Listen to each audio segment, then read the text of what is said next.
Hola y bienvenidos a este nuevo episodio del podcast, el podcast de Emergencias y Urgencias. Mi nombre es Germán González. Hola y bienvenidos a un nuevo episodio del podcast de Emergencias y Urgencias. Mi nombre es Germán González. Hoy tenemos un tema interesante sobre turismo. Emergencias médicas en el ámbito del sendero y los circuitos naturales. El espacio donde unimos el mundo de las aventuras y la seguridad. Y en esta ocasión un tema clave para quienes disfrutan del aire libre y también quienes organizan actividades, la planificación y la organización de un circuito de senderismo con un enfoque de cómo prevenir y actuar ante una emergencia médica. Y cuando hablamos de circuitos naturales nos referimos a la ruta diseñada para recorrer entornos como montañas, selvas, riberas, parques o reservas. Estos circuitos no son simples caminos, están pensados con un propósito turístico, recreativo, cultural y sobre todo de seguridad. La diferencia entre un sendero improvisado y un circuito organizado es enorme. El primero puede exponer a riesgos innecesarios, mientras que en el segundo contempla aspectos como accesibilidad, señalización, punto de descanso y planes de emergencias. Y un sendero improvisado es aquel que no está planificado y se forma por el paso espontáneo de las personas sin diseño ni estudio previo. Y otras de sus características es la ausencia de señalización, ya que no cuenta con carteles, marcas o guías oficiales que nos orienten en el recorrido. También existe una carencia de mantenimiento. Estos caminos no son inspeccionados ni acondicionados por autoridades o guías. Además, presentan un trazo irregular que pueden atravesar terrenos inestables o con pendientes o incluso zonas frágiles. Un aspecto clave es el impacto ambiental, que aumenta la erosión del suelo, genera daños a la vegetación y provoca disturbio a la fauna. Por último, la accesibilidad es incierta, ya que no se asegura la conexión con puntos seguros ni con rutas oficiales. Ingresar para asistir a una persona se torna compleja la situación. Y los riesgos asociados a los senderos improvisados, en primer lugar, están los accidentes personales. Aquí podemos mencionar los resbalones, las caídas o las torceduras que ocurren por suelos inestables o raíces ocultas. También existe la mayor probabilidad de perderse por falta de orientación. En segundo lugar, encontramos los riesgos ambientales, entre ellos la erosión acelerada y el deterioro del ecosistema, y además la posible apertura de nuevos focos de incendios forestales por tránsito indebido. Y finalmente está el impacto en la experiencia. Esto se traduce en fatiga excesiva por tramos inseguros o más largos, y en confusión y ansiedad al no contar con referencias confiables. En conclusión, los riesgos asociados a los senderos improvisados afectan no solo a la seguridad de las personas, sino también al medio ambiente y a la calidad de la experiencia. Y un circuito organizado cuenta con una planificación previa. Esto quiere decir que está diseñado por especialistas en turismo, medio ambiente y seguridad. Otra característica fundamental es la señalización adecuada. Aquí entran en juego los carteles, las marcas en los árboles o piedras y también los mapas de orientación. Además, estos circuitos cuentan con un mantenimiento regular que incluye tareas de limpieza, control de erosión y refuerzo en las zonas frágiles. Un aspecto muy importante es la accesibilidad controlada. Esto significa que el recorrido incluye puntos de descanso, miradores y áreas seguras para los visitantes. También hablamos de autorización oficial, porque estos circuitos están reconocidos por autoridades locales, parques o instituciones. Otro punto clave son las guías y soportes, ya que existe la posibilidad de contar con acompañamiento por personal capacitado. Y finalmente encontramos las normativas claras, Estas establecen reglas de uso, tiempo y niveles de dificultad definidos. En definitiva, un circuito organizado brinda seguridad, comodidad y una mejor experiencia para disfrutar de la naturaleza de manera responsable. Los beneficios es la seguridad de los visitantes. Un circuito organizado reduce de manera significativa el menor riesgo de accidentes y además garantiza una mayor facilidad de rescate en caso de emergencias. Esto genera confianza y tranquilidad en quienes participan. El segundo gran beneficio es la conservación ambiental. Al contar con senderos y recorridos bien diseñados, se evita la erosión y el daño de la flora y fauna.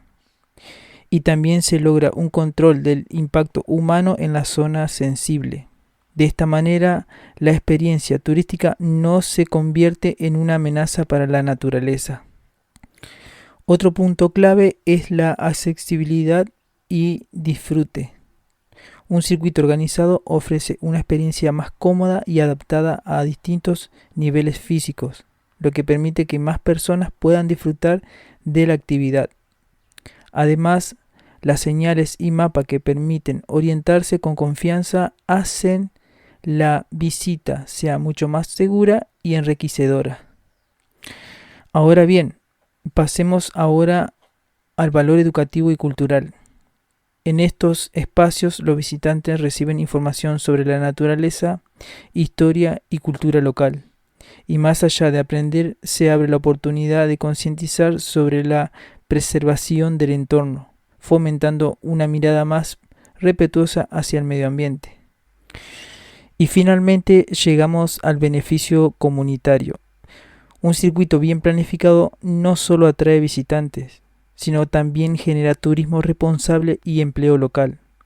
De este modo promueve el desarrollo económico sostenible, beneficiando a toda la comunidad que rodea el destino turístico. En resumen, un circuito organizado no es solamente un camino marcado, es una herramienta de seguridad, de cuidado ambiental, de accesibilidad, de educación y desarrollo social. Y recordar, elegir circuitos organizados es aportar por experiencias seguras, responsables y sostenibles.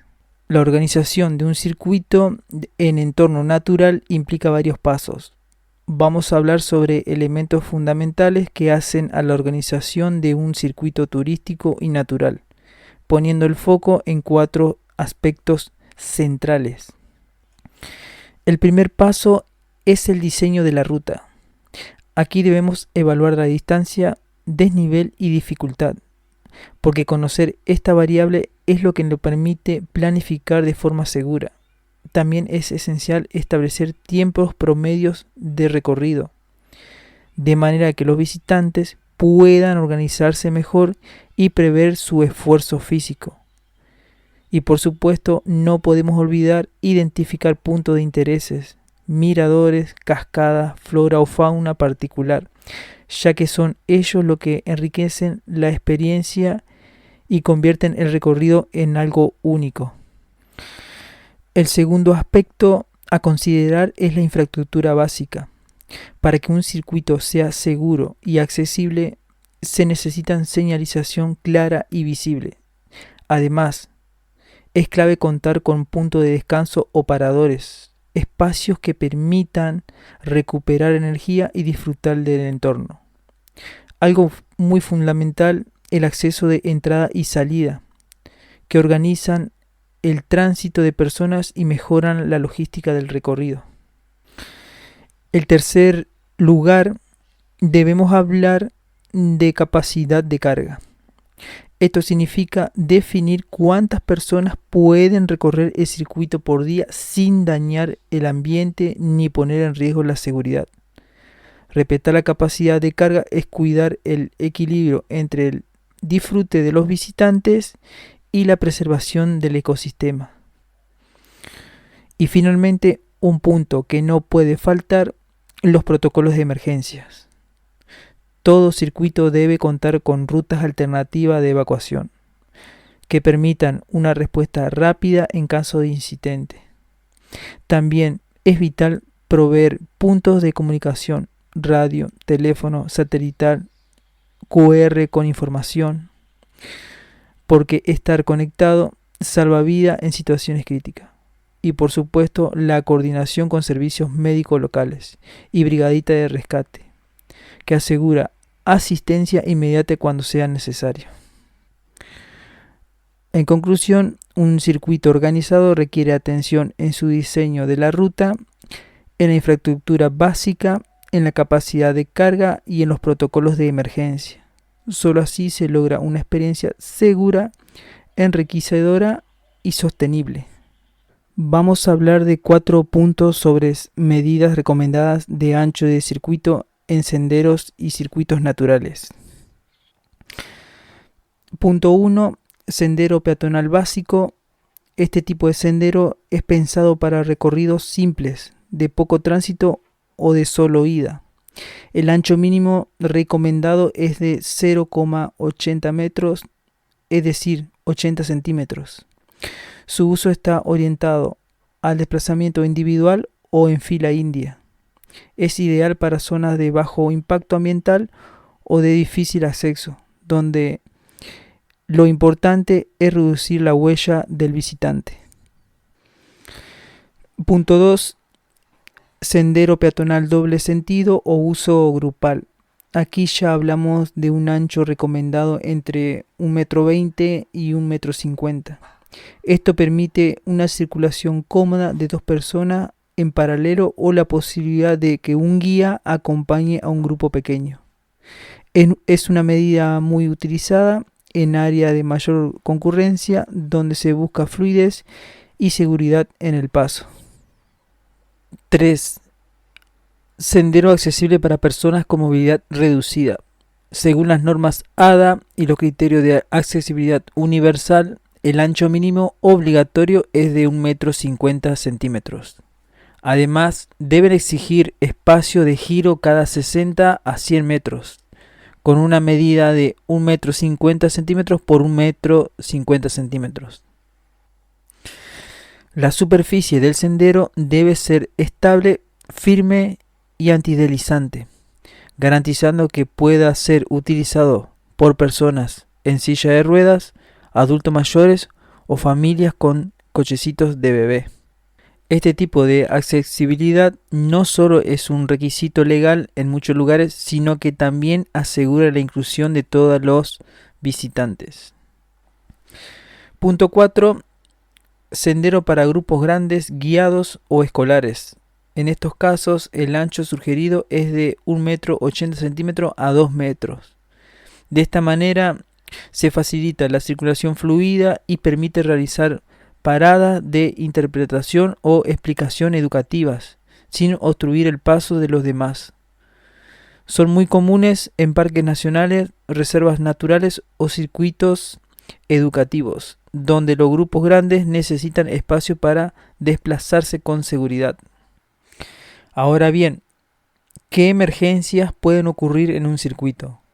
Cuando hablamos de actividades al aire libre, especialmente en senderos y recorridos de trekking, no solo pensamos en el disfrute de la naturaleza, sino también en los riesgos que pueden presentarse. Conocerlos es clave para prevenirlos y actuar de manera rápida si llegan a suceder. La primera categoría de riesgo son las lesiones musculoesqueléticas. Aquí encontramos los esguinces, torceduras y caídas, que son muy comunes en territorios irregulares. Una simple mal apoyo de pie puede provocar un esguince de tobillo y un descenso sin la técnica adecuada puede terminar en una caída. Por eso es esencial usar calzado apropiado, bastones de trekking y avanzar simplemente al ritmo del grupo.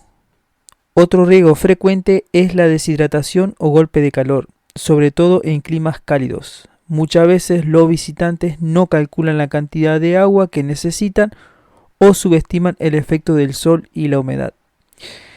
El resultado puede ser mareos, cansancio extremo o incluso un golpe de calor, que es una emergencia grave.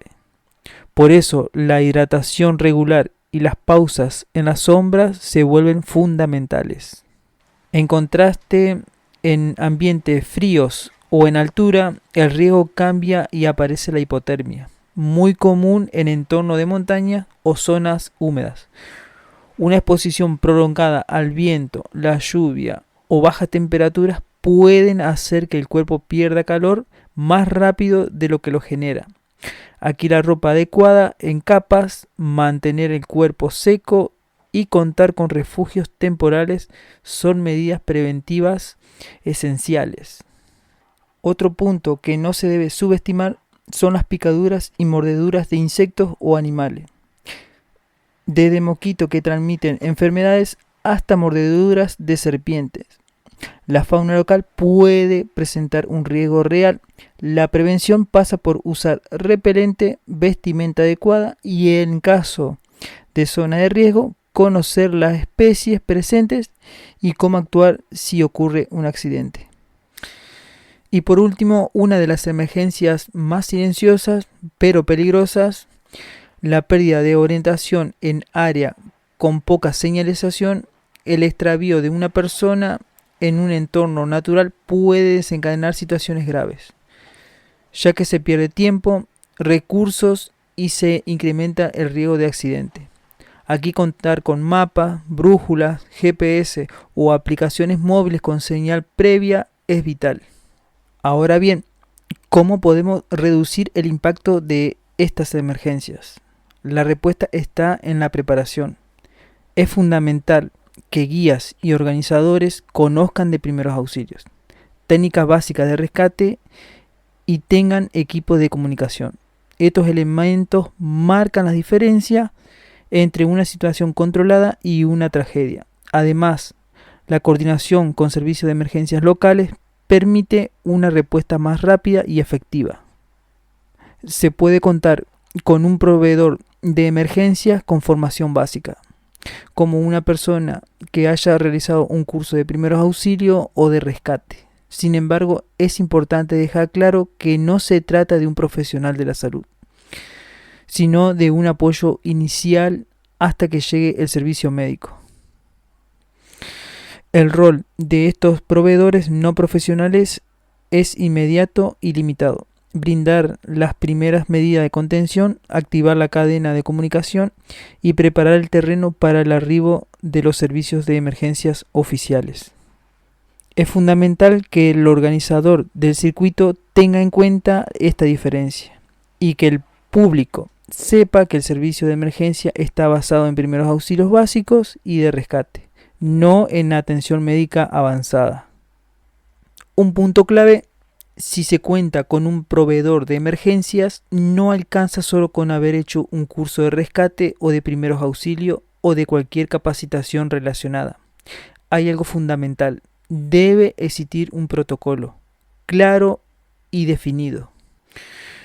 La necesidad del protocolo es que asegura que cuando suceda algo, la respuesta sea rápida, coordinada y efectiva. No basta con la buena voluntad o con el conocimiento básico. Se debe considerar lo que estamos planteando aquí: que exista un plan escrito, que se definan los pasos a seguir y que cada integrante del equipo sepa cuál es su rol ante una emergencia. Esto evita la improvisación que en situaciones críticas puedan marcar la diferencia entre la vida y la muerte. Un aporte valioso: aquí se puede recomendar que los protocolos se basen en guías internacionales como el PHTLS, soporte vital del trauma prehospitalario, y adaptarlo a la realidad local. La comunicación con los servicios oficiales es otro punto clave. El proveedor de emergencia debe tener contacto directo con el servicio de emergencia local o el equipo de salud de la localidad. De nada sirve tener un rescatista capacitado si al momento de la emergencia no puede derivar rápidamente al paciente hacia un centro de salud. Otro aporte valioso: hoy en día se recomienda establecer canales oficiales de contacto previo al inicio de la actividad. Por ejemplo, notificar a la central de emergencia local que habrá un evento o un circuito activo compartir coordenadas, GPS e incluso ensayar llamadas de pruebas. El rol de las entidades regulatorias son aquellas que deben poner ese granito de arena para que el proyecto llegue a concretarse de manera seria y sostenible. Regulando quién puede ejercer como proveedor de emergencias, exigiendo protocolos de actuación y comunicación, y asegurando que exija un marco legal que respalde al equipo y que proteja también al visitante. Un aporte valioso: en muchos países ya se exige que los organizadores de eventos al aire libre cuenten con un plan de contingencia en emergencias médicas. Adaptar esa idea al ámbito local sería un paso gigante. El que lleva adelante el proyecto debe entender algo fundamental: el plan puede y debe sufrir cambios. No es un documento rígido, sino un plan vivo que se actualiza con cada experiencia y con cada necesidad detectada. El objetivo siempre será uno solo: brindar un servicio eficaz ante cualquier situación de emergencia que ocurra. Un aporte valioso es recomendar prácticas que se realicen simulacros periódicos en los circuitos para probar si el plan realmente funciona y corregir fallas antes de que se presente un caso real. Un aspecto que muchas veces se pasa por alto es el plan de extracción del circuito planificado. No alcanza con atender a la persona en el lugar. Hay que tener claro cómo trasladar de forma segura hasta la ambulancia o el centro de salud más cercano. El proveedor de emergencia debe tener un medio de movilidad dentro del circuito. Y aquí vuelve a aparecer la importancia de la comunicación. Debe ser fluida entre la comunidad organizadora y la comunidad que regula el servicio. Un aporte valioso: hoy existen herramientas como aplicaciones de geolocalización, drones para búsqueda y mapas digitales que se puedan compartir con los equipos de rescate. Incorporar tecnología pueden ahorrar minutos valiosos. En resumen, un proveedor de emergencias no es solo alguien con capacitación, sino una pieza más dentro de un sistema organizado, con protocolo, comunicación oficial, apoyo de entidades regulatorias, plan de extracción y coordinación comunitaria. Porque al final lo que buscamos es que la experiencia de las personas en los circuitos o en los entornos naturales sean seguras, y que si ocurre una emergencia, la respuesta sea solo más eficaz posible. Y el visitante también tiene un rol clave. No solo los guías y los organizadores tienen responsabilidades. El visitante, antes de ingresar a un circuito natural, debe estar preparado, informado y equipado de manera adecuada. El primer punto fundamental es la indumentaria adecuada. Esto incluye calzado de trekking que brinda estabilidad y evita lesiones en terrenos irregulares. También ropa por capa, que permite adaptarse a los cambios de temperatura propios de la montaña o de la zona húmeda. A esto se suma un gorro y protección solar, indispensables para reducir el riesgo de insolación y golpe de calor. La ropa no es un detalle. Vestirse correctamente puede marcar la diferencia entre disfrutar o sufrir la experiencia. El segundo elemento es la hidratación suficiente. Se recomienda llevar al menos 1,25 litros a 2 litros de agua por persona. Aunque el clima cálido o en recorridos más exigentes, esta cantidad debe incrementarse. El agua no solo previene la deshidratación, también ayuda a mantener la energía y la concentración durante todo el trayecto. En algunos casos es útil llevar pastillas potabilizadoras o filtros portátiles para garantizar el acceso al agua segura en entornos naturales. Otro aspecto importante es contar con un botiquín personal básico. Esto significa llevar vendas, desinfectantes, analgésicos y medicación propia en caso de enfermedades crónicas o tratamientos en curso. Un botiquín pequeño y bien organizado puede resolver rápidamente incidentes leves como ampollas, cortes o dolores musculares, evitando que se transformen en problemas mayores durante la caminata. Y finalmente, uno de los puntos más relevantes, el respeto a las indicaciones. Esto implica no salirse del sendero porque los caminos alternativos no solo ponen en riesgo la seguridad del visitante, sino que también dañan el ecosistema. Significa también seguir al guía, que es la persona preparada para orientar, informar y actuar en caso de emergencia. Y sobre todo implica no sobreestimar la condición física. Reconocer los propios límites es fundamental para disfrutar con seguridad. Forzar el cuerpo más allá de sus posibilidades puede derivar en lesiones o emergencias médicas. En conclusión, el visitante tiene un rol clave y activo en la seguridad de un circuito natural. La indumentaria adecuada, la hidratación suficiente, el botiquín personal básico y el respeto a las indicaciones son pilares que garantizan no solo una experiencia más segura, sino también más consciente y responsable con el entorno. Y recordemos, estar preparado no es una opción, es la mejor forma de cuidar de nosotros mismos, de los demás y de la naturaleza.